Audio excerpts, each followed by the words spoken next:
Hey guys, how's it going? It's Al. Week 17 on DraftKings is here, and we're going to talk about 5 of the top stacks. We have a full slate, 13 games. Got a couple of games on island games. There's no Monday night. Like, we're in a situation where we are back to the absolutely full slates. Players under 5%, way more viable on a slate this large. We've been dealing with 9 and 10 game slates for the most part. Sometimes we got lucky and pulled an 11 game slate, but I really like these full game slates because it allows us to dig a little bit deeper and find other players that are going to be lower owned where we can really leverage the field. So we're going to go over those 5 stacks, and then we're going to take a look over at Fantasy Labs and look at how we can build 150 lineups with the stacks that we're identifying here on this video today. If you wanted access to my cheat sheet that comes out every single Friday, you have to go to our Discord. smizzle.tv/discord to take you there. You can become a server subscriber for $5 a month directly in the server. If you are a channel member here on YouTube, you get all the same permissions. Go to smizzle.tv/join if you wanted that. You just have to deal with the linking of your YouTube to the Discord through the Discord. It's easier to become a server subscriber directly in Discord and bypass all of that. Thank you guys for being here. Drop a like on the video, subscribe to the channel, ring the notifications bell, and let's go. He's a legend. The Smiz Gang Listener League is posted. It is $10. It's 3 max. It is 10% of the prize pool to first place, and then 10% of first to 10th. Really great payout arc, flat payout arc. You guys can get in there and try to make money in a rake-free contest, but it is not available in the DraftKings lobby. You got to go to smizzle.tv/links to find the link to that. You will also find the link to the Al Smizzle Fantasy Football channel, the Discord, everything else is right there in the link tree. So go to smizzle.tv/links and click all the things. It's free to click all the things, and it's fun. Good luck this weekend in that. Let's take a look at this slate. We got Thursday, we got Saturday. I'm still sad that that's on there. 49ers have a 50 total against Washington, favored by 12.5. So what's that? Let's say 6.25, 25, 31.5, basically. 31 to 31.5 is 49ers total. Massive total for the team total right there. If Washington can score some points like they did a couple of times this year against the Eagles, this game could go completely nuclear. Patriots against the Bills, 40.5 is the total. Eagles square off against the Cardinals, 48.5. Dolphins against the Ravens, 47. Really big time game here. Neither of these two quarterbacks I put in the top stacks. I think this game is more attackable through secondary stacks. Personally, I think that you can go through Baltimore stacks. I'm probably not going to go through Tua stacks in this game, but I do want to have Tyreek Hill. So I think Hill to like Zay Flowers is going to be somewhat popular as a very popular secondary stack. You can double through Lamar. I'm not going to highlight him in this video. That's all the highlighting you need. Saints and Buccaneers, total of 43. Buccaneers favored in that one. Rams against the Giants, 44.5. Panthers against the Jaguars, 38. Raiders against the Colts, 43.5. Falcons and the Bears, 38. Bears favored by 3. Titans and the Texans, 43.5. Steelers and the Seahawks, 41. A lot of low totals, as you can see. Bengals and the Chiefs, 44.5. And the Chargers square off against the Broncos, who just benched Russ Wilson because he would not waive the injury designation. They're going to probably cut him in the offseason and eat all of the cap penalty for 2024. Interesting topic, of course, but not the topic for this video. Let's get to the first stack, Jalen Hurts and the Philadelphia Eagles. Hurts is averaging 24.5 points per game. He's had that bop against Dallas where he only scored 9.8. The Eagles offense has really not been great recently. They've relied a lot on the run, way more recently than before. Run over expectation in neutral game situations is way down now from where it was earlier in the year. They are really trying to establish the hell out of it. And yeah, you could probably do that against Arizona. But I think that this could be a game where it bucks the trend. Everybody else is going to go in that direction. Arizona is a team that allows you to be as efficient as you want at anything that you want to be efficient at. And this could be a get well game for Philadelphia, where Jalen Hurts' passing efficiency could take a massive leap forward because of how putrid Arizona's defense is on a week-in, week-out basis. You also have the tush-push possibilities, 20 touchdown passes on the year. How many rushing touchdowns does he have this year? Oh, yeah, 15. A lot. DeAndre Swift continually gets tackled on the 1-yard line. How are we going to make this stack look? Well, A.J. Brown's really good. He's 8,600, gives you a pivot off of the other 2 very expensive plays on the slate that project to be high percentage in tournaments. Guys like Christian McCaffrey, Tyreek Hill. This gives you a pivot off of those type of plays. Devontae Smith has not had a monstrous season, but he has come on of late, even in the more run-heavy offense that they're running. 3 touchdowns in the last 5 games.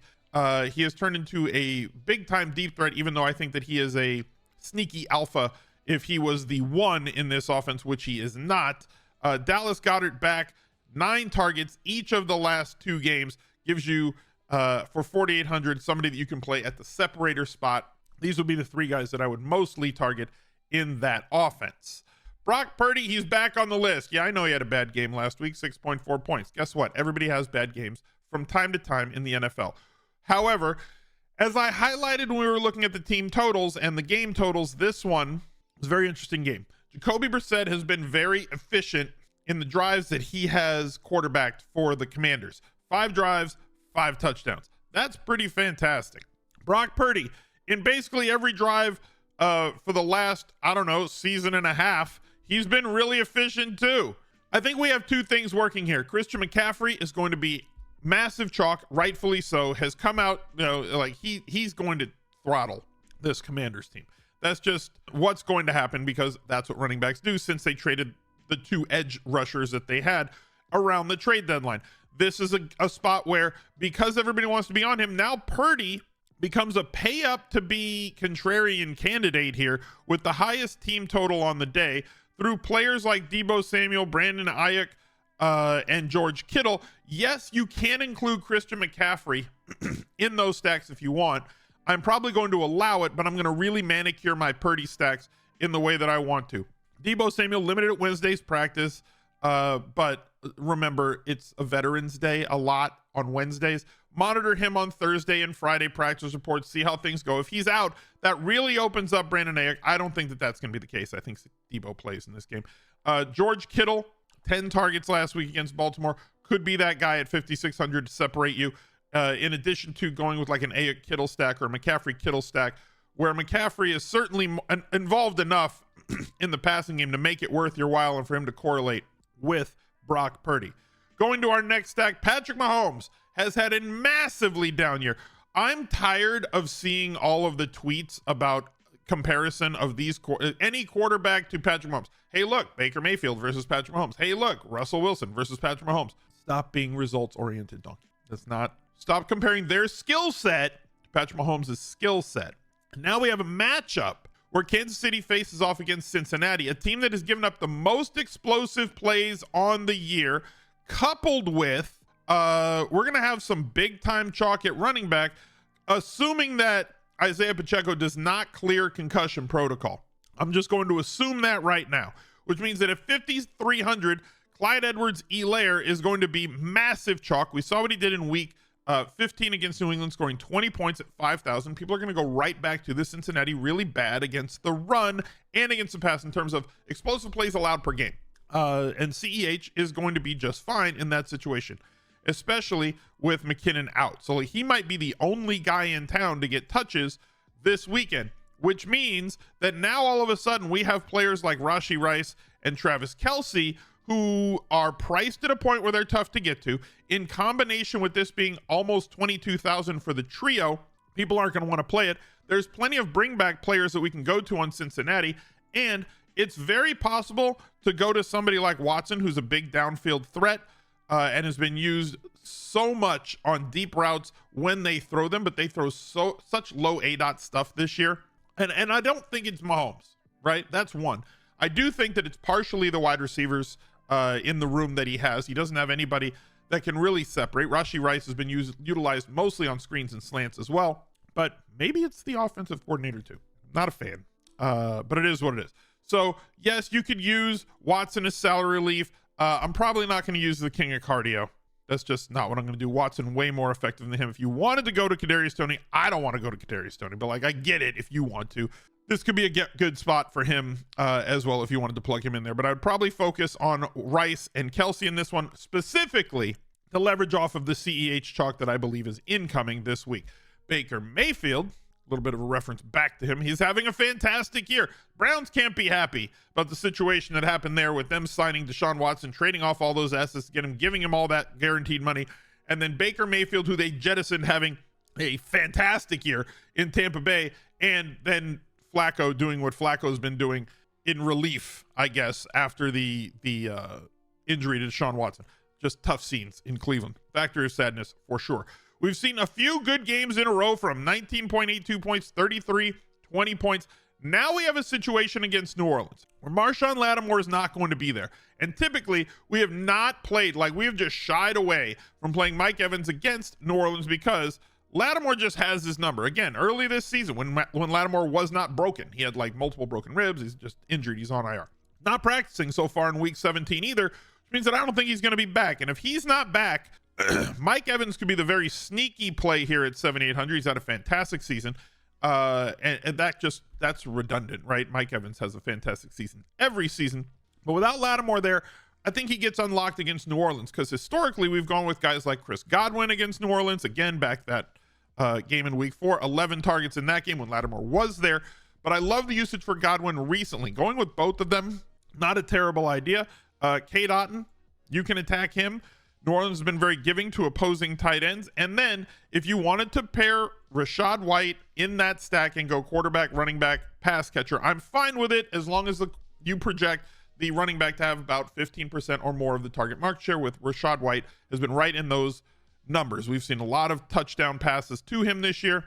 Everything else seems really thin, but 2 of these pass catchers with Baker Mayfield against New Orleans and the players that they have on the table for this week against Tampa Bay, who has been very much a pass funnel as well. This game could be very sneaky in terms of, because of the lowish total. I think it was 43 or 44. I mean, I should go back and look, right? What was it exactly? I don't have it written down. 43. Okay, I was right. So 43 for that one.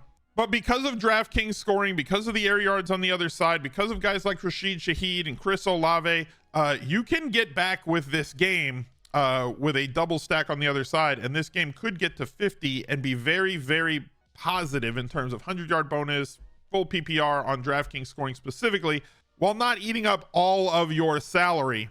Very solid way to go. And then you can work on your secondary, and there's plenty of running back value this week for you to get to. The puke stack this week is the brisket. Jacoby Brissett going up against San Francisco, but at home. I know that Washington's a bad offense. I know they have a bad offensive line. I also know that San Francisco is a very tough defense. And I know they're coming off of a bad loss on national TV where everybody watched. And this is a we need to get things right again game. But we've also seen Washington against the Eagles earlier this year when the Eagles defense was playing much better, slice and dice them. So offensively, they have done a good job against good defense. Now, the Eagles, I don't think are a good defense, but there's something, or at least not close to what they were the last 2 years. So I would not be shocked if a Brissett-led Commanders offense can put up like 21 points against this team. And at his price of $4,900, and when you look at his pass catchers, 55 for Terry McLaurin. If he can get like 7, 8, 9 targets in this game, I'd love that. Curtis Samuel, the guy that I've gone to basically all year. Perfect GPP play, floor ceiling play, only 4,400, 21-point game, 22-point game, 18, 18. Gives you that salary release valve if you wanted to go with somebody on the other side like Christian McCaffrey to allow you to get there. They've kind of forgotten about Dotson. You know, that he's just faded into Bolivian at this point. Do not correct my English. You better get that reference. I'm going to hold your feet to the fire on that one. Logan Thomas as well, a touchdown on 6 targets last week. Plenty of salary relief valves that you can go to here with Samuel, Thomas, Brissett to allow you to load up on all the other high dollar plays as secondary stacks or a bring back play or 2 on San Francisco. I don't hate this at all as a puke stack. You're probably not going to get 30 points out of Brissett, but if he gets you 20 to 24 and you get the PPR bonuses from all of these other guys and sneak in for a touchdown or 2 from the 2 players that you pick to go along with that stack, those lineups have massive ceiling. Let's head over to Fantasy Labs. Here's where I start on every single slate. You can kind of screenshot that if you wanted to, pause the video. I make sure that there's a running back or a wide receiver that's less than 12%. Let's apply those settings and build 150 lineups with the 5 quarterbacks that we have chosen for this slate. And people always ask me, what are the kind of rules and why am I setting what I'm setting on Fantasy Labs? So if you want to take a more in-depth view on everything that I look at for Fantasy Labs, here's a video right here to help you out and check out everything that they do over there and everything that I do. Go to smizzle.tv/labs with an uppercase L if you wanted to get a discounted membership to Fantasy Labs if you don't have one. And I wish you the best of luck this week. Bye.